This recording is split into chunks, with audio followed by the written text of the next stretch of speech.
ਕੇਂਦਰ ਸਰਕਾਰ ਕਿਸਾਨਾਂ ਦੇ ਲਈ ਖੇਤੀਬਾੜੀ ਸੰਬੰਧੀ ਨਵੇਂ ਕਾਨੂੰਨ ਲੈ ਕੇ ਆ ਰਹੇ ਨੇ ਔਰ ਕੇਂਦਰ ਸਰਕਾਰ ਦਾ ਇਹ ਦਾਅਵਾ ਹੈ ਕਿ ਕਿਸਾਨਾਂ ਦੀ ਆਮਦਨ ਦੁੱਗਣੀ ਹੋਏਗੀ, ਕਿਸਾਨਾਂ ਨੂੰ ਇਸ ਦਾ ਫਾਇਦਾ ਹੋਏਗਾ। ਲੇਕਿਨ ਕੇਂਦਰ ਸਰਕਾਰ ਦੀ ਗੱਲ ਤੇ ਕਿਸਾਨਾਂ ਨੂੰ ਭਰੋਸਾ ਨਹੀਂ ਹੈ ਔਰ ਇਸੇ ਵਜ੍ਹਾ ਕਰਕੇ ਪੰਜਾਬ ਤੋਂ ਲੈ ਕੇ ਹਰਿਆਣਾ ਤੱਕ ਕਿਸਾਨ ਸੜਕਾਂ ਤੇ ਨੇ ਔਰ ਭਾਈਵਾਲ ਪਾਰਟੀ ਵੀ ਹੁਣ ਵਿਰੋਧ ਕਰ ਰਹੀ ਹੈ। ਕਿਸਾਨਾਂ ਕੋਲ ਚੱਲਦੇ ਹਾਂ, ਗਰਾਊਂਡ ਜ਼ੀਰੋ ਤੇ ਕਿਸਾਨਾਂ ਤੋਂ ਗੱਲਬਾਤ ਕਰਾਂਗੇ ਉਹਨਾਂ ਦੇ ਨਾਲ ਕਿ ਆਖਰ ਉਹਨਾਂ ਨੂੰ ਨਵੇਂ ਕਾਨੂੰਨ ਤੋਂ ਸ਼ਿਕਾਇਤ ਕੀ ਹੈ ਔਰ ਕਿਉਂ ਮੁਜ਼ਾਹਰੇ ਜਿਹੜੇ ਨੇ ਕਿਸਾਨਾਂ ਵੱਲੋਂ ਕੀਤੇ ਜਾ ਰਹੇ ਨੇ ਔਰ ਕੀ ਵਜ੍ਹਾ ਹੈ ਕਿ ਨਵੇਂ ਕਾਨੂੰਨ ਨੂੰ ਲੈ ਕੇ ਹਰ ਪਾਸੇ ਜਿਹੜੀ ਹੈ ਇਸ ਦੀ ਖਿਲਾਫਤ ਹੋ ਰਹੀ ਹੈ। ਸਤਿ ਸ਼੍ਰੀ ਅਕਾਲ ਬਾਈ ਜੀ। ਔਰ ਸਭ ਤੋਂ ਪਹਿਲਾਂ ਇਹ ਦੱਸੋ ਕਿ ਕਿਉਂ ਤੁਹਾਨੂੰ ਲੱਗਦਾ ਹੈ ਕਿ ਕੇਂਦਰ ਸਰਕਾਰ ਦੇ ਜਿਹੜੇ ਨਵੇਂ ਕਾਨੂੰਨ ਬਣ ਰਹੇ ਨੇ ਉਹ ਕਿਸਾਨਾਂ ਦੇ ਵਿਰੋਧ 'ਚ ਨੇ? ਕਿਉਂਕਿ ਕੇਂਦਰ ਸਰਕਾਰ ਇਹ ਕਹਿ ਰਹੀ ਕਿ ਆਮਦਨ ਦੁੱਗਣੀ ਕਰ ਰਹੇ ਆ, ਜਿਹੜਾ ਵਿਚੋਲੀਆਪਨ ਹੈ ਉਸ ਨੂੰ ਖਤਮ ਕਰ ਦਿੱਤਾ ਜਾਏਗਾ ਔਰ ਕਿਸਾਨਾਂ ਲਈ ਬੇਹੱਦ ਲਾਹਮੰਦ ਹੈ ਔਰ ਵਿਰੋਧੀ ਪਾਰਟੀਆਂ ਜਿਹੜੀਆਂ ਨੇ ਉਹ ਗੁੰਮਰਾਹ ਕਰ ਰਹੀਆਂ ਨੇ। ਦੇਖੋ ਜੀ, ਜਿਹੜੇ ਕਾਨੂੰਨ ਆ ਤਿੰਨ ਆਰਡੀਨੈਂਸ ਆਏ ਸਾਰੇ ਅਸਾਂ ਗਲਤ ਹੈ ਜੀ। ਇਹ ਬਿਲਕੁਲ ਆਣੇ ਨਹੀਂ ਚਾਹੀਦੇ। ਕਿਸਾਨਾਂ ਦੇ ਸਾਰੇ ਆਮ ਖਿਲਾਫ ਹੈ। ਇਹਨੂੰ ਅਸੀਂ ਤਾਂ ਕਾਲਾ ਕਾਨੂੰਨ ਦੱਸਦੇ ਹਾਂ ਜੀ। ਕਿਸਾਨ ਤੁਹਾਨੂੰ ਕੀ ਕਮੀਆਂ ਕੀ ਲੱਗਦੀਆਂ ਕਿ ਇਹ ਚੀਜ਼ਾਂ ਦੇ ਨਾਲ ਨੁਕਸਾਨ ਕਿਸਾਨਾਂ ਦਾ ਹੋਏਗਾ, ਪੰਜਾਬ ਦੀ ਕਿਸਾਨੀ ਜਿਹੜੀ ਬਰਬਾਦ ਹੋਏਗੀ? ਪੰਜਾਬ ਦੀ ਕਿਸਾਨੀ ਇਸ ਤਰ੍ਹਾਂ ਬਰਬਾਦ ਹੋਊਗੀ ਜੀ, ਮੰਡੀ ਬੋਰਡ ਖਤਮ ਹੋ ਜਾਊਗਾ। ਦੂਸਰਾ ਇਹ ਜਿਹੜਾ ਆਰਡੀਨੈਂਸ ਹੈ ਨਾ ਜੀ, ਇਹਦੇ ਵਿੱਚ ਕੋਈ ਲਾਈਨ ਨਹੀਂ ਪਾਈ ਵੀ ਐਨਐਸਪੀ ਜਾਰੀ ਰਹੂਗੀ। ਐਨਐਸਪੀ ਖਤਮ ਹੋ ਜਾਣੀ। ਪਨ ਸੱਪ ਪਨ ਗਰੇ ਇਹ ਜਿਹੜੇ ਐਸਬੀਆਈ ਕੰਪਨੀਆਂ ਇਹਨਾਂ ਦੀ ਖਰੀਦ ਬੰਦ ਹੋ ਜਾਣੀ, ਪ੍ਰਾਈਵੇਟ ਬੰਦਿਆਂ ਦੇ ਹੱਥ 'ਚ ਚਲੇ ਜਾਣਾ। ਮੋਦੀ ਸਾਹਿਬ ਪ੍ਰਧਾਨ ਮੰਤਰੀ ਹੋਰੀ ਕਹਿ ਰਹੇ ਨੇ ਕਿ ਆਮਦਨ ਦੁੱਗਣੀ ਕਰ ਰਹੇ ਆ, ਐਮਐਸਪੀ ਕਿਤੇ ਖਤਮ ਨਹੀਂ ਹੋਏਗੀ, ਮੰਡੀਆਂ ਨਹੀਂ ਖਤਮ ਹੋਣਗੀਆਂ, ਇਹ ਪ੍ਰਧਾਨ ਮੰਤਰੀ ਹੋਰੀ ਕਹਿ ਰਹੇ ਨੇ। ਆਮਦਨ ਕਿਸ ਤਰ੍ਹਾਂ ਦੁੱਗਣੀ ਹੋਊਗੀ ਜੀ? ਦੇਖੋ, ਨਰਮਾ ਵਿਕਦਾ ਜੀ, ਨਰਮੇ ਦਾ ਰੇਟ 5300 ਰੁਪਏ ਹੈ, ਵਿਕਦਾ 4500 ਨੂੰ ਹੈ। ਉਹ ਐਨਐਸਪੀ ਹੈ, ਉਹਤੇ ਐਨਐਸਪੀ ਰੇਟ ਤੇ ਖਰੀਦਣ। ਅਗਰ ਕੋਈ ਇਹੋ ਜਿਹਾ ਕਾਨੂੰਨ ਬਣਾਉਣ ਵੀ ਜਿਹੜਾ ਐਨਐਸਪੀ ਰੇਟ ਤੋਂ ਘੱਟ ਖਰੀਦੂਗਾ, ਉਹਤੇ ਪਰਚਾ ਦਰਜ ਹੋਣਾ ਚਾਹੀਦਾ। ਜ਼ਿਮੀਦਾਰ ਨੂੰ ਕੋਰਟ 'ਚ ਜਾਣ ਦਾ ਅਧਿਕਾਰ ਹੋਣਾ ਚਾਹੀਦਾ, ਆਪਣੀ ਗੱਲ ਰੱਖਣ ਦਾ ਅਧਿਕਾਰ ਹੋਣਾ ਚਾਹੀਦਾ। ਉਹਦੇ ਜਦ ਇਹੋ ਜਿਹੇ ਕਾਨੂੰਨ ਕਾਲੇ ਬਣ ਰਹੇ ਜੀ, ਤਿੰਨ ਆਰਡੀਨੈਂਸ, ਦੇਖੋ ਸਬਸਿਡੀ ਸਾਦੀ ਬੰਦ ਹੋ ਜਾਣੀ, ਬਿਜਲੀ ਤੇ ਸਬਸਿਡੀ ਸਾਦੀ ਖਤਮ ਹੋ ਜਾਣੀ। ਉਹ ਵੱਖਰਾ ਵਾ, ਉਹ ਜੇ ਆਇਆ ਨਹੀਂ, ਉਹ ਬਿਜਲੀ ਆਰਡੀਨੈਂਸ ਵੱਖਰੇ ਤੌਰ ਤੇ ਆਣਾ ਵਾ, ਉਹ ਹਲੇ ਆਇਆ ਨਹੀਂ। ਉਹ ਵਿਧਾਨ ਸਭਾ 'ਚ ਇਹਨਾਂ ਨੇ ਪਾਸ ਤਾਂ ਕਰ ਲਿਆ ਜੀ, ਸਿਰਫ ਰਾਸ਼ਟਰਪਤੀ ਦੇ ਸਾਈਨ ਹੋਣ ਨੂੰ ਰਹੇ ਵੇ, ਉੱਥੇ ਅੜਿਆ ਵਾ ਜੀ ਕੰਮ। ਉੱਥੇ ਉਹ ਜੇ ਲੋਕ ਸਭਾ 'ਚ ਆਣੇ ਨੇ, ਉਹ ਲੋਕ ਸਭਾ 'ਚ ਆਣੇ, ਇਹ ਵੱਖਰੇ ਤਿੰਨ ਆਰਡੀਨੈਂਸ ਨੇ। ਹਾਂਜੀ, ਜਿਹੜਾ ਇਹ ਕਿਸਾਨੀ ਦਾ ਜਿਹੜਾ ਨਾ ਆਰਡੀਨੈਂਸ ਹੈ ਜੀ, ਰੇਟ ਜਿਹੜਾ ਫਿਕਸ ਰੇਟ ਹੁੰਦਾ ਨਾ, ਇਹਦੇ ਕਰਕੇ ਜ਼ਿਮੀਦਾਰ ਫਸਲ ਪੈਦਾ ਕਰਦਾ ਵੀ ਮੇਰੀ ਫਸਲ ਮੰਡੀ 'ਚ ਜਾ ਕੇ ਇਸ ਰੇਟ ਤੇ ਵਿਕ ਜਾਣੀ ਹੈ। ਉਹ ਜਦੋਂ ਹੁੰਦਾ ਨਾ ਫਸਲ ਬੀਜਣ ਤੋਂ ਪਹਿਲਾਂ ਉਹਦਾ ਰੇਟ ਤੈਅ ਕੀਤਾ ਜਾਂਦਾ ਵੀ ਇਸ ਰੇਟ ਤੇ ਜ਼ਿਮੀਦਾਰ ਦੀ ਫਸਲ ਮੰਡੀ 'ਚ ਜਾ ਕੇ ਚੱਕੀ ਜਾਊਗੀ। ਮੰਡੀਆਂ ਦਾ ਕੀ ਫਾਇਦਾ ਜੀ ਸਾਨੂੰ? ਸਾਡੇ ਜਿਹੜੇ ਆੜ੍ਹਤੀ ਹੈ ਇਹਨਾਂ ਨੂੰ ਵਿਚੋਲ ਕੇ ਦੱਸਿਆ ਜੀ ਉਹਨੇ, ਮੋਦੀ ਨੇ, ਪਰ ਬੜਾ ਸਰੇਆਮ ਗਲਤ ਹੈ। ਇੱਕ ਜ਼ਿਮੀਦਾਰ ਦਾ ਉਹ ਏਟੀਐਮ ਹੈ, ਉਹਨੂੰ ਉਹ ਤੋਂ ਅੱਧੀ ਰਾਤ ਤੋਂ ਵੀ ਪੈਸੇ ਲੈ ਸਕਦਾ, ਜਦ ਮਰਜ਼ੀ ਵੀ ਉਹਨੂੰ ਠਾਲ ਸਕਦਾ, ਉਹਦੇ ਨਾਲ ਭਾਈਬੰਦੀ ਹੈ। ਅਗਰ ਇੱਕ ਟਾਈਮ ਤੇ ਜ਼ਿਮੀਦਾਰ ਜਾ ਨਹੀਂ ਸਕਦਾ, ਆਪਣੇ ਖੇਤਾਂ 'ਚ ਕੰਮ ਕਰ ਰਿਹਾ, ਕਿਸੇ ਮੁਸ਼ਕਲ 'ਚ ਹੈ, ਤਾਂ ਆੜ੍ਹਤੀ ਨੂੰ ਫੋਨ ਕਰਨਾ ਵੀ ਤੂੰ ਸਾਡੇ ਕੋਲ ਘਰੇ ਪੈਸੇ ਭੇਜ ਦੇ ਬਈ। ਉਹਨੇ ਆਪਣੇ ਮਲੀਮ ਨੂੰ ਪੈਸੇ ਦੇ ਕੇ ਜ਼ਿਮੀਦਾਰ ਦੀ ਗਰਜ ਸਾਰ ਦੇਣੀ ਹੈ। ਇੱਕ ਵਾਰੀ ਗੱਲ ਇੱਕ ਇੱਥੇ ਹੈ ਜੀ, ਆੜ੍ਹਤੀ ਦੇ ਸਿਰ ਤੇ ਹੀ ਸਾਰਾ ਸਿਸਟਮ ਚੱਲਦਾ ਸਾਡਾ। ਸਾਨੂੰ ਕੋਈ ਮੱਝ ਖਰੀਦਣੀ ਹੈ, ਸਾਨੂੰ ਕੋਈ ਟਰੈਕਟਰ ਖਰੀਦਣਾ, ਸਾਨੂੰ ਕੋਈ ਕੱਪੜਾ ਖਰੀਦਣਾ, ਤਾਂ ਉਹ ਦੁਕਾਨਦਾਰ ਪੁੱਛਦਾ ਵੀ ਤੁਹਾਨੂੰ ਤਾਵੇਂ ਉਧਾਰ ਦੇਣਾ, ਵੀ ਤੂੰ ਸਾਨੂੰ ਦੱਸ ਵੀ ਕਿਹੜਾ ਆੜ੍ਹਤੀ ਆ। ਉਹ ਕਹਿ ਰਹੇ ਹੋ ਆੜ੍ਹਤੀਆ ਯਾਨੀ ਕਿ ਵਿਚੋਲੀਆ ਨਹੀਂ ਖਤਮ ਹੋਣਾ ਚਾਹੀਦਾ, ਤੁਹਾਨੂੰ ਕਿਸਾਨਾਂ ਨੂੰ ਜ਼ਿਮੀਦਾਰਾਂ ਨੂੰ ਉਸ ਦਾ ਫਾਇਦਾ? ਬਿਲਕੁਲ ਵੀ ਨਹੀਂ, ਵਿਚੋਲਾ ਦਾ ਖਤਮ ਹੋਣਾ ਚਾਹੀਦਾ। ਉਹ ਤਾਂ ਸਾਡਾ ਮਸੀਹਾ ਹੈ ਜੀ 24 ਘੰਟੇ ਦਾ। ਜੇ ਉਹੀ ਸਾਡਾ ਮਾਰਿਆ ਗਿਆ, ਦੇਖੋ ਇੱਕ ਉਹ ਸਾਰਾ ਪ੍ਰਬੰਧ ਕਰਦਾ ਜੀ, ਪ੍ਰਬੰਧ ਉਹ ਆਪਣੀ ਦੁਕਾਨ ਖੋਲ ਕੇ ਰੱਖਦਾ, ਮਲੀਮ ਰੱਖਦਾ, ਪੱਲੇਦਾਰਾਂ ਨੂੰ ਰੱਖਦਾ, ਉਹ ਬੋਰੀਆਂ ਲੈਂਦਾ ਗੌਰਮੈਂਟ ਤੋਂ, ਢੋਆਈ ਦਾ ਸਿਸਟਮ ਉਹਦੇ ਹੱਥ 'ਚ ਆਉਂਦਾ, ਤਾਂ ਜ਼ਿਮੀਦਾਰ ਖੇਤੀ ਕਰੂਗਾ ਆਪਣੀ, ਇੱਕ ਉਹ ਸਿਸਟਮ ਸੰਭਾਲੂਗਾ ਜੀ। ਉਹ ਕਿਵੇਂ ਸੰਭਾਲੂਗਾ ਸਿਸਟਮ? ਉਹਦੇ ਕੋਲ ਤਾਂ ਆਪਣੀ ਖੇਤੀ ਨਹੀਂ ਸਮਝਦੀ, ਉਹਦੇ ਤਾਂ ਬੱਚੇ ਪਹਿਲਾਂ ਹੀ ਅਨਪੜ੍ਹ ਰਹਿ ਗਏ। ਉਹਦੀ ਜਨਾਨੀ ਤੇ ਲੈ ਕੇ ਨਾ ਜੀ ਸਵੇਰੇ ਸੰਭਰ ਤੋਂ ਲੈ ਕੇ ਕੂੜਾ ਚੱਕਣ ਤੋਂ, ਇੱਕ ਪਾਸੇ ਤਾਂ ਕਹਿੰਦੀ ਸੀ ਸਰਕਾਰ ਵੀ ਹਰੀ ਕ੍ਰਾਂਤੀ ਲੈ ਕੇ ਆਓ, ਵੀ ਚਿੱਟੀ ਕ੍ਰਾਂਤੀ ਲੈ ਕੇ ਆਓ। ਅਸੀਂ ਮਰ ਗਏ ਜੀ, ਭੁੱਖੇ ਥਾਏ, ਲੋਕਾਂ ਦਾ ਢਿੱਡ ਭਰਿਆ, ਦੁੱਧ ਪਿਲਾਇਆ ਅਸੀਂ ਲੋਕਾਂ ਨੂੰ ਸਬਜ਼ੀਆਂ ਪੈਦਾ ਕਰਕੇ ਦਿੱਤੀਆਂ, ਅਸੀਂ ਲੋਕਾਂ ਨੂੰ ਅਨਾਜ ਪੈਦਾ ਕਰਕੇ ਦਿੱਤਾ। ਦੇਖੋ ਇੱਕ ਇਹੋ ਜਿਹਾ ਸਮਾਂ ਹੁੰਦਾ ਸੀ, ਸਾਡੇ ਬਜ਼ੁਰਗ ਡੀਪੂ 'ਚ ਆਟਾ ਲੈਣ ਜਾਂਦੇ ਸੀ, ਉਹਨਾਂ ਨੂੰ ਇੱਕ ਵਾਰੀ ਆਟਾ ਨਹੀਂ ਮਿਲਦਾ ਸੀ, ਉਹ ਰਾਤ ਨੂੰ ਆ ਕੇ ਕਹਿੰਦੇ ਸੀ ਭਾਈ ਦੁੱਧ ਪੀ ਲਓ, ਘੁੱਟ ਗੁੜ ਖਾ ਲਓ। ਦੁੱਧ ਸਾਡੇ ਘਰ ਦਾ ਹੁੰਦਾ ਸੀ, ਅਸੀਂ ਗੁੜ ਖਾ ਕੇ ਨਾ ਦੁੱਧ ਪੀ ਕੇ ਸੋ ਜਾਣਾ ਜੀ ਭੁੱਖੇ। ਸਵੇਰੇ ਫੇਰ ਬਾਪੂ ਨੂੰ ਕਹਿਣਾ ਵੀ ਬਾਪੂ ਤੂੰ ਜਾ ਸਟੋਰ 'ਚ ਉੱਥੇ ਨਾ ਆਪਣਾ ਆਟਾ ਲੈ ਕੇ ਆ। ਉਹ ਕਦੇ ਆਟਾ ਮਿਲਦਾ ਤਾਂ ਕਦੇ ਨਹੀਂ ਮਿਲਦਾ ਤਾ। ਹੁਣ ਲਾਲ ਬਹਾਦਰ ਸ਼ਾਸਤਰੀ ਦਾ ਨਾਰਾ ਸੀ ਵੀ ਤੁਸੀਂ 4 ਮਹੀਨੇ 'ਚ 4 ਵਾਰੀ ਭੁੱਖੇ ਰਹੋ ਸਾਰੇ ਲੋਕਾਂ ਨੂੰ। ਕਿਆ ਅਸੀਂ ਸਾਰੇ ਲੋਕਾਂ ਨੂੰ ਇਹ ਤਕਸੀਮ ਕਰ ਸਕੀਏ ਜੀ ਅੰਨ? ਫਿਰ ਜਦ ਅਮਰੀਕਾ ਵਰਗੇ ਦੇਸ਼ਾਂ ਤੋਂ ਅਸੀਂ ਮੰਗਦੇ ਸੀ ਠੂਠਾ ਫੜ ਕੇ ਵੀ ਸਾਡੀ ਭੁੱਖਮਰੀ ਪੂਰੀ ਕਰੋ, ਇੱਥੇ ਲੋਕ ਭੁੱਖੇ ਮਰਦੇ ਸੀ, ਇੱਕ ਟਾਈਮ ਦੀ ਰੋਟੀ ਮਿਲਦੀ ਸੀ, ਕਿਸੇ ਨੂੰ ਨਹੀਂ ਮਿਲਦੀ ਸੀ। ਹੁਣ ਅੱਜ ਜੇ ਨਾਜ ਇਹਨਾਂ ਕੋਲ ਅਸੀਂ ਪੈਦਾ ਕਰ ਦਿਆ, ਇਹਨਾਂ ਨੂੰ ਦੇ ਦਿਆ, ਵੀ ਸਾਡੇ ਦੇ ਫਿਰ ਕਾਲੇ ਕਾਨੂੰਨ ਥੋੜੇ ਬਣਦੇ ਵੀ ਥੋਪ ਦੋ। ਸਾਨੂੰ ਕੋਈ ਹੋਰ ਸ਼ਾਬਾਸ਼ੀ ਦੇਣੀ ਸੀ। ਸਾਡੀ ਕੋਈ ਆਮਦਨ NSP ਸਾਡੀ 2775 ਰੁਪਏ ਬਣਦੀ ਹੈ। ਹਾਂਜੀ, ਗੰਨੇ ਦੇ ਪੈਸੇ ਇਹ ਨਹੀਂ ਦਿੰਦੇ ਸਾਨੂੰ, ਅਸੀਂ ਧਰਨੇ ਲਾ ਕੇ ਲੈਂਦੇ ਆ। ਹਾਂਜੀ, ਲਗਾਤਾਰ ਪ੍ਰਧਾਨ ਮੰਤਰੀ ਵੱਲੋਂ ਜਾਂ ਫਿਰ ਬੀਜੇਪੀ ਦੇ ਲੀਡਰਾਂ ਵੱਲੋਂ ਕਿਹਾ ਜਾ ਰਿਹਾ ਹੈ ਕਿ ਵਿਰੋਧੀ ਪਾਰਟੀਆਂ ਗੁੰਮਰਾਹ ਕਰ ਰਹੀਆਂ ਨੇ, ਕਿਸਾਨ ਗੁੰਮਰਾਹ ਨਾ ਹੋਣ, ਕਿਸਾਨਾਂ ਲਈ ਲਾਮਬੰਦ ਹੈ। ਇਹ ਤਾਂ ਬਾਈ ਜੀ ਦੋਏ ਪਾਰਟੀਆਂ ਧੋਖੇਬਾਜ਼ ਐ। ਨਾ ਕਾਂਗਰਸ ਘੱਟ ਹੈ, ਨਾ ਅਕਾਲੀ ਘੱਟ ਹੈ, ਨਾ ਤੇਰੀ ਭਾਜਪਾ ਘੱਟ ਹੈ। ਤਮਾਮ ਪੰਜਾਬ ਦੀਆਂ ਸਾਰੀਆਂ ਪਾਰਟੀਆਂ, ਕਾਂਗਰਸ ਵੀ, ਅਕਾਲੀ ਦਲ ਵੀ ਤੁਹਾਡੇ ਨਾਲ ਮੁਜ਼ਾਹਰਿਆਂ ਤੇ ਆ ਰਹੀ ਹੈ। ਤੁਹਾਨੂੰ ਲੱਗਦਾ ਹੈ ਕਿ ਸਾਰੀ ਸਿਆਸੀ ਪਾਰਟੀਆਂ ਤੁਹਾਡੇ ਨਾਲ ਖੜੀਆਂ ਨੇ ਜਾਂ ਫਿਰ ਉਹ ਸਿਆਸਤ ਕਰ ਰਹੀਆਂ, ਵੋਟ ਬੈਂਕ ਦੇ ਤੌਰ ਤੇ ਇਸਤੇਮਾਲ ਕਰਦੀਆਂ ਨੇ?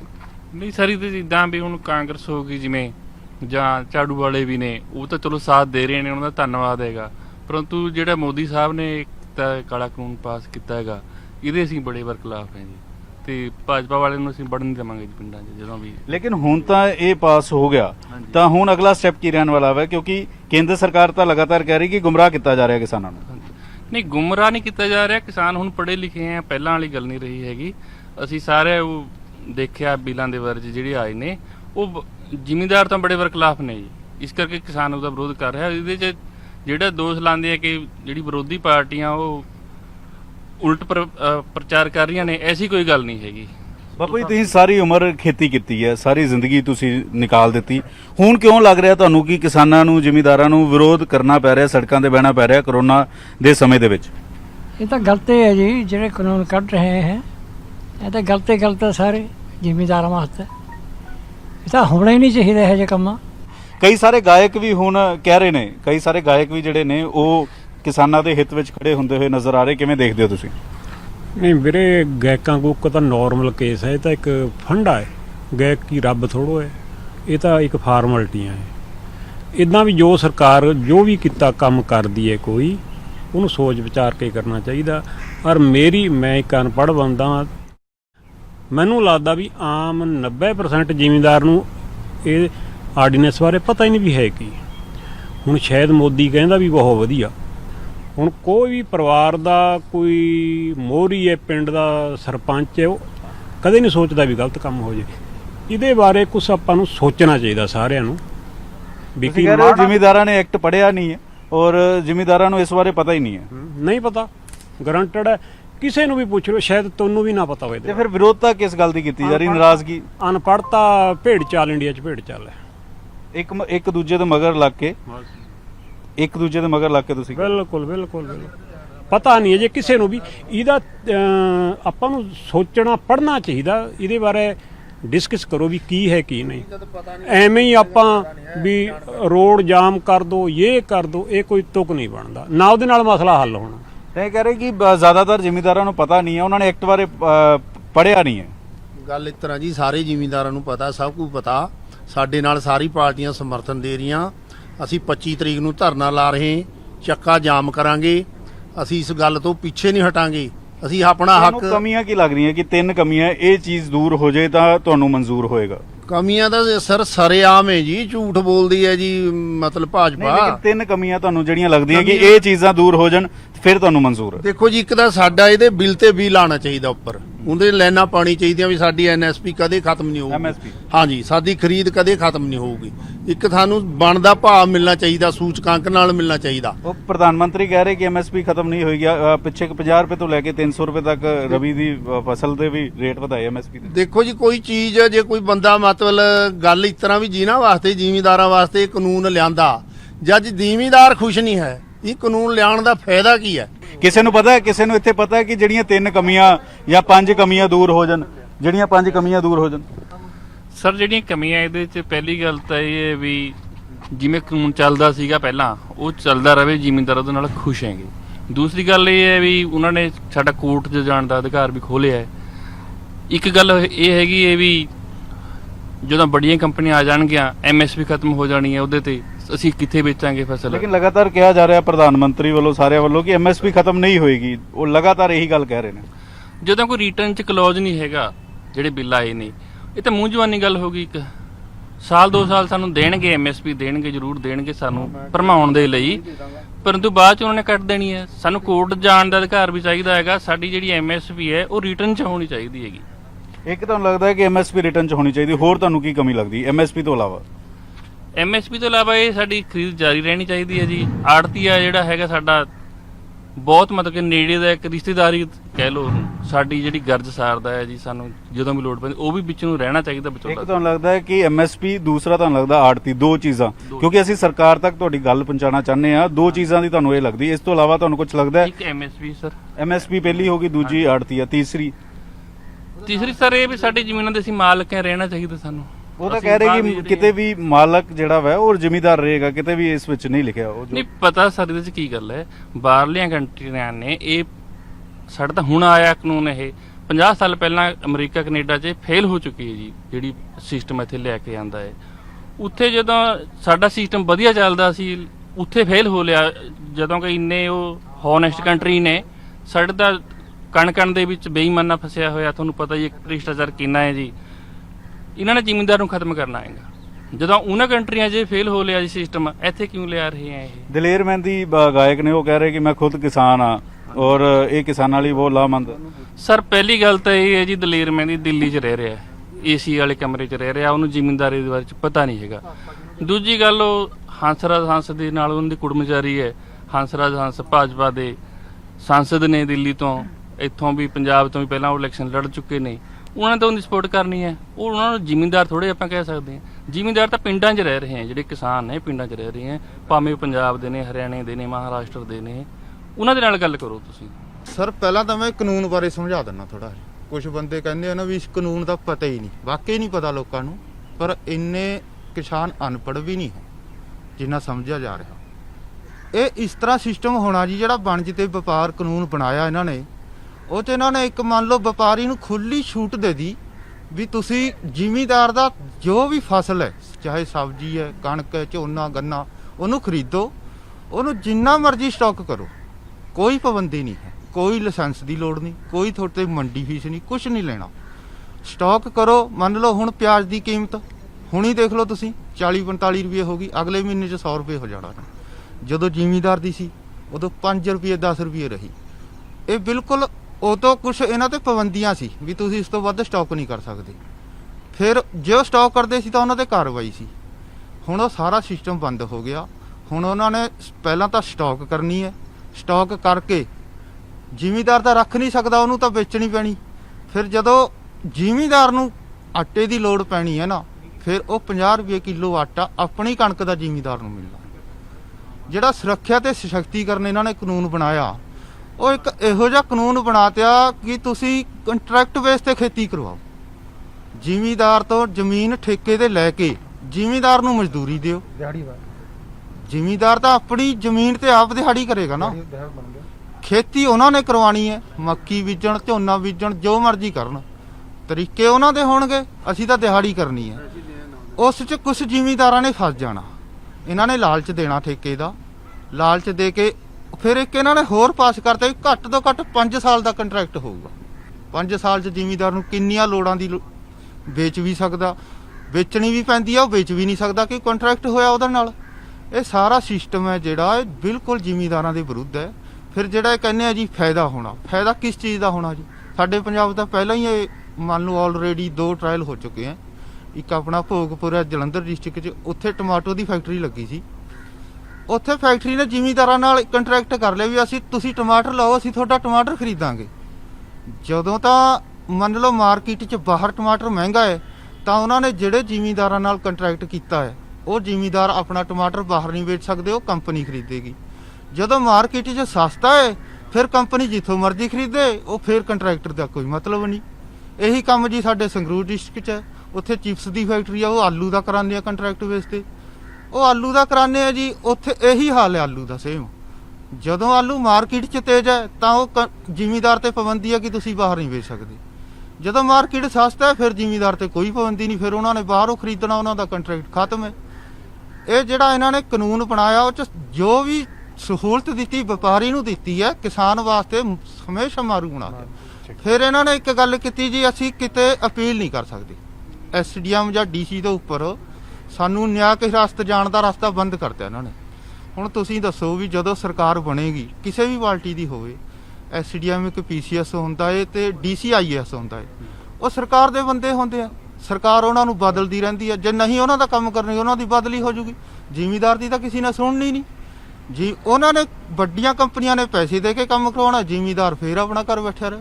ਇੱਕ ਤਾਂ ਇਹ 'ਚ ਇਹ ਹੋਣਾ ਚਾਹੀਦਾ ਵੀ ਸਾਨੂੰ ਜਿਹੜੀ ਅਪੀਲ ਅਥਾਰਟੀ ਹੈ ਉਹ ਨਿਆਇਕ ਹਿਰਾਸਤ ਜਾਣ ਦੀ ਖੁੱਲ੍ਹ ਦਿੱਤੀ ਜਾਵੇ। ਇੱਕ ਲਾਈਨ ਜੇ ਵਿੱਚ ਮੋਦੀ ਸਾਹਿਬ ਪਾ ਦਿੰਦੇ ਕਿ ਕੋਈ ਵੀ ਪ੍ਰਾਈਵੇਟ ਬੰਦਾ ਖਰੀਦੇ, ਸਾਨੂੰ ਕੋਈ ਉਹ ਨਹੀਂ ਹੈ ਵੀ ਐਮਐਸਪੀ ਤੋਂ 1 ਰੁਪਈਆ ਵੀ ਘੱਟ ਨਹੀਂ ਖਰੀਦੇਗਾ, ਔਰ ਖਰੀਦੇਗਾ ਕਿੱਥੇ? ਮੰਡੀ 'ਚ ਜਾ ਕੇ। ਹੁਣ ਇਹਨਾਂ ਨੇ ਕਰਤਾ ਵੀ ਚਾਹੇ ਘਰ ਤੋਂ ਖਰੀਦ ਲਓ। ਹੁਣ ਤੁਸੀਂ ਦੇਖੋ ਜੀ, ਪੰਜਾਬ 'ਚ 1800 ਕਰੋੜ ਰੁਪਈਆ ਝੋਨੇ ਦਾ ਤੇ 1800 ਕਰੋੜ ਰੁਪਈਆ ਕਣਕ ਦਾ ਜਿਹੜਾ ਮੰਡੀ ਦੀ ਫੀਸ ਬਣਦੀ ਹੈ, ਜਿਹੜੀ ਪੰਜਾਬ ਗਵਰਨਮੈਂਟ, ਪੰਜਾਬ ਮੰਡੀ ਬੋਰਡ ਖਰੀਦਦਾਰ ਤੋਂ ਵਸੂਲ ਕਰਦੀ ਹੈ।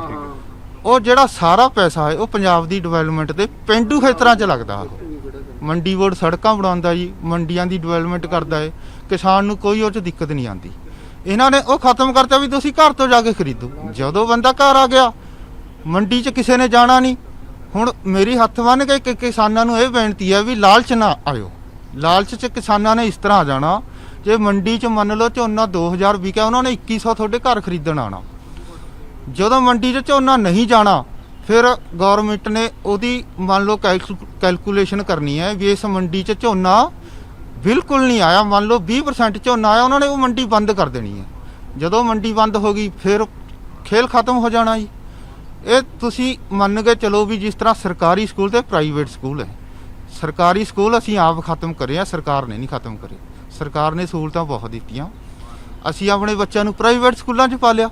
ਸਰਕਾਰ ਨੇ ਜਦੋਂ ਕੈਲਕੂਲੇਸ਼ਨ ਕੀਤੀ ਕਿ ਵੀ ਇੱਕ ਪਿੰਡ 'ਚ 20 ਬੱਚੇ ਪੜ੍ਹਦੇ ਆ ਜੀ, ਉੱਥੇ 4 ਟੀਚਰ ਹੈ, 4 ਟੀਚਰ 20 ਬੱਚੇ, ਉਹਨਾਂ ਨੂੰ ਉੱਥੇ ਤਨਖਾਹ ਦੇਣੀ ਔਖੀ ਹੋਈ ਹੈ, ਉਹਨਾਂ ਨੇ ਸਕੂਲੇ ਬੰਦ ਕਰਤੇ। ਇਹੀ ਕੰਮ ਮੰਡੀ ਬੋਰਡ ਦਾ ਹੋਣਾ ਹੈ। ਮੰਡੀ ਦੇ ਖਰਚਾ ਜ਼ਿਆਦਾ ਹੋਣਾ, ਆਮਦਨ ਘੱਟ ਹੋਣੀ ਹੈ। ਸਰਕਾਰ ਨੇ ਫਿਰ ਮੰਡੀਆਂ ਬੰਦ ਕਰਕੇ ਉੱਥੇ ਫਿਰ ਬਿਲਕੁਲ ਲਾਈਨ ਮਾਰ ਦੇਣੀ ਆ ਵੀ ਤੁਹਾਡੇ ਘਰ ਤੋਂ ਅਨਾਜ ਜਿਹੜਾ ਖਰੀਦਿਆ ਜਾਊਗਾ। ਜਦੋਂ ਮੰਡੀ ਬਿਲਕੁਲ ਬੰਦ ਹੋ ਗਈ, ਫਿਰ ਜ਼ਿਮੀਂਦਾਰ ਘਰ ਰੱਖ ਨਹੀਂ ਸਕਦਾ। ਇਹ ਜਿਹੜੀ ਐਮਐਸਪੀ ਹੈ 2 ਸਟੇਟਾਂ 'ਚ ਹੈ, ਪੰਜਾਬ ਤੇ ਹਰਿਆਣਾ। ਹੁਣ ਮੋਦੀ ਸਾਹਿਬ ਕਹਿੰਦੇ ਐਮਐਸਪੀ ਬੰਦ ਨਹੀਂ ਹੋਊਗੀ, ਚਲੋ ਅਸੀਂ ਮੰਨ ਲਈ ਬੰਦ ਨਹੀਂ ਹੋਊਗੀ। 22 ਫਸਲਾਂ ਤੇ ਐਮਐਸਪੀ ਹੈ, 22 ਫਸਲਾਂ ਤੇ ਐਮਐਸਪੀ ਹੈ, ਜਦ ਕਿ ਮੱਕੀ ਦਾ ਰੇਟ 1850 ਰੁਪਏ, ਸੂਰਜਮੁਖੀ ਦਾ ਰੇਟ 3300 ਰੁਪਏ, ਔਰ ਨਰਮੇ ਦਾ ਰੇਟ 5500 ਰੁਪਏ ਮਣ ਹੈ। ਜਿਹੜਾ ਵਿਕਦਾ ਕਿੰਨਾ ਹੈ? 4500 ਰੁਪਏ। ਸੂਰਜਮੁਖੀ ਵਿਕਦੀ ਹੈ 2500 ਰੁਪਏ, ਮੱਕੀ ਵਿਕਦੀ ਹੈ 850 ਰੁਪਏ। ਉਹਦੀ ਐਮਐਸਪੀ ਕਿੱਥੇ ਗਈ? ਜਦੋਂ ਅਸੀਂ ਗੱਲ ਕਰਦੇ ਹਾਂ ਕਹਿੰਦੇ ਐਮਐਸਪੀ ਹੈ, ਜਦੋਂ ਸਾਤੋਂ ਖਰੀਦੀਓ ਨਹੀਂ ਗਈ, ਸਾਨੂੰ ਐਮਐਸਪੀ ਫਾਇਦਾ ਕੀ ਐਮਐਸਪੀ ਦਾ? ਦੂਜੀ ਗੱਲ ਰਹੀ ਜੀ ਆੜਤੀਆਂ ਦੀ। ਆੜਤੀਆਂ ਨਾਲ 9 ਮਾਸ ਦਾ ਰਿਸ਼ਤਾ ਜੀ। ਆੜਤੀਆ ਸਾਡਾ ਏਟੀਐਮ ਹੈ ਜੀ, ਸਾਨੂੰ ਅੱਧੀ ਰਾਤ ਵੀ ਜੇ ਪੈਸੇ ਦੀ ਲੋੜ ਹੈ, ਆੜਤੀਆ ਸਾਡੇ ਘਰ ਵੀ ਦੇਣ ਆ ਸਕਦਾ ਜੀ। ਕੋਈ ਪਤਾ ਨਹੀਂ ਜੀ ਹੁਣ ਜ਼ਿਮੀਂਦਾਰ ਦਾ ਕੋਈ ਬਿਜ਼ਨਸ ਤਾਂ ਹੈ ਨਹੀਂ ਜੀ, ਇਹੀ ਆ 6 ਮਹੀਨੇ ਬਾਅਦ ਪੈਸੇ ਆਣੇ ਹੈ। ਇਹਨਾਂ ਨੇ ਆੜਤੀਆਂ ਨੂੰ ਵਿਚੋਲ ਕੇ ਕਹਿ ਕੇ, ਜੋ ਕਿ ਹੁਣ ਤੱਕ ਸਹੀ ਚੱਲ ਰਹੇ ਜ਼ਿਮੀਂਦਾਰਾਂ ਨਾਲ, ਉਹਨਾਂ ਨੂੰ ਕੱਢਦੇ ਜੀ, ਇਹ ਤਾਂ ਵਿਚੋਲੇ ਆ, ਕਹਿੰਦਾ ਇਹਨਾਂ ਨੂੰ ਬਾਹਰ ਕੱਢੋ। ਜਦੋਂ ਜ਼ਿਮੀਂਦਾਰ ਕਹਿੰਦਾ ਵੀ ਸਾਨੂੰ ਵਿਚੋਲੇ ਦਿਓ, ਤੁਸੀਂ ਕਿਉਂ ਬਾਹਰ ਕੱਢ ਰਹੇ? ਜਦੋਂ ਜਿਹੜੀ ਗੱਲਾਂ ਨਾਲ ਜ਼ਿਮੀਂਦਾਰ ਸਹਿਮਤ ਹੈ, ਉਹਨਾਂ ਦੇ ਤਾਂ ਉਲਟ ਚੱਲ ਰਹੇ ਹੈ। ਫਿਰ ਸਵਾਮੀਨਾਥਨ ਦੀ ਰਿਪੋਰਟ ਹੈ, ਕੱਲ ਇੱਕ ਬੀਜੇਪੀ ਦੇ ਨੇਤਾ ਕਹਿੰਦੇ ਅਸੀਂ ਲਾਗੂ ਕਰਤੀ। ਉਹ ਕਿੱਥੇ ਲਾਗੂ ਕਰਤੀ? 2700 ਰੁਪਏ ਸਾਨੂੰ ਝੋਨੇ ਦਾ ਰੇਟ ਹੈ ਉਹ 'ਚ, ਹੁਣ 50 ਰੁਪਏ ਇਹਨਾਂ ਨੇ ਕਣਕ ਦੇ ਵਧਾਤੇ। ਸਵਾਮੀਨਾਥਨ ਦੀ ਰਿਪੋਰਟ 'ਚ ਹਰ ਸਾਲ ਉਹਨਾਂ ਦਾ ਇੱਕ ਕੈਲਕੂਲੇਸ਼ਨ ਹੁੰਦੀ ਹੈ, ਕਿੰਨਾ ਖਰਚਾ ਹੋਇਆ, ਕਿੰਨੀ ਆਮਦਨ ਹੋਈ, ਉਸ ਦੇ ਹਿਸਾਬ ਨਾਲ ਰੇਟ ਬੰਨਿਆ ਜਾਂਦਾ। ਜਿਹੜੀ 1955 'ਚ ਬਣੀ ਸੀ ਉਹ ਚੱਲ ਰਹੀ ਹੈ, ਜਿਹੜੀ 1995 'ਚ ਬਣੀ ਉਹ ਅਜੇ ਤੱਕ ਲਾਗੂ ਨਹੀਂ ਹੋਈ। ਤਾਂ ਇਹ ਜਿਵੇਂ ਦਾ ਸਾਫ਼ ਤੌਰ ਤੇ ਕਹਿ ਰਹੇ ਨੇ ਕਿ ਐਮਐਸਪੀ ਦਾ ਭਰੋਸਾ ਜਿਹੜਾ ਸਰਕਾਰ ਦੇ ਰਹੀ ਹੈ ਉਹ ਲਿਖਤੀ ਤੌਰ ਤੇ ਹੋਣਾ ਚਾਹੀਦਾ ਵਾ। ਔਰ ਦੂਜੇ ਪਾਸੇ ਲਗਾਤਾਰ ਇਸ ਗੱਲ ਦਾ ਡਰ ਲੱਗ ਰਿਹਾ ਹੈ ਕਿ ਜਿਹੜੇ ਵੱਡੇ ਕਾਰਪੋਰੇਟ ਘਰਾਣੇ ਜਦੋਂ ਇਸ ਦੇ ਵਿੱਚ ਐਂਟਰ ਕਰਨਗੇ ਤਾਂ ਇਹਨਾਂ ਦੀਆਂ ਜਿਹੜੀਆਂ ਜ਼ਮੀਨਾਂ ਨੇ ਉਹਨਾਂ ਤੇ ਕਬਜ਼ੇ ਹੋ ਸਕਦੇ ਨੇ। ਇਹ ਇਹਨਾਂ ਦੀਆਂ ਸ਼ਿਕਾਇਤਾਂ ਨੇ ਔਰ ਇਸ ਗੱਲ ਨੂੰ ਲੈ ਕੇ ਸਰਕਾਰ ਤੋਂ ਖਫਾ ਨੇ। ਲਗਾਤਾਰ ਇਹ ਕਹਿ ਰਹੇ ਨੇ ਕਿ ਸਰਕਾਰ ਇਹ 2 ਗੱਲਾਂ ਰਿਟਰਨ ਦੇ ਵਿੱਚ ਦੇਵੇ, ਇੱਕ ਤਾਂ ਐਮਐਸਪੀ ਜਾਰੀ ਰਵੇ, ਦੂਸਰਾ ਆੜਤੀਏ ਜਿਹੜੇ ਨੇ ਉਹ ਵਿਚੋਲੀਆਪਨ ਜਿਹੜਾ ਖਤਮ ਨਾ ਕੀਤਾ ਜਾਵੇ, ਔਰ ਨਾਲ ਹੀ ਨਾਲ ਜਿਹੜੇ ਕਾਰਪੋਰੇਟ ਘਰਾਣੇ ਨੇ ਉਹਨਾਂ ਦਾ ਵੀ ਇਹਨਾਂ ਨੂੰ ਡਰ ਜਿਹੜਾ ਉਹ ਸਤਾ ਰਿਹਾ। ਕੈਮਰਾਮੈਨ ਜਿੰਦਰ ਦੇ ਨਾਲ ਪੰਕਜ ਭਾਈ, ਨਿਊਜ਼ 18।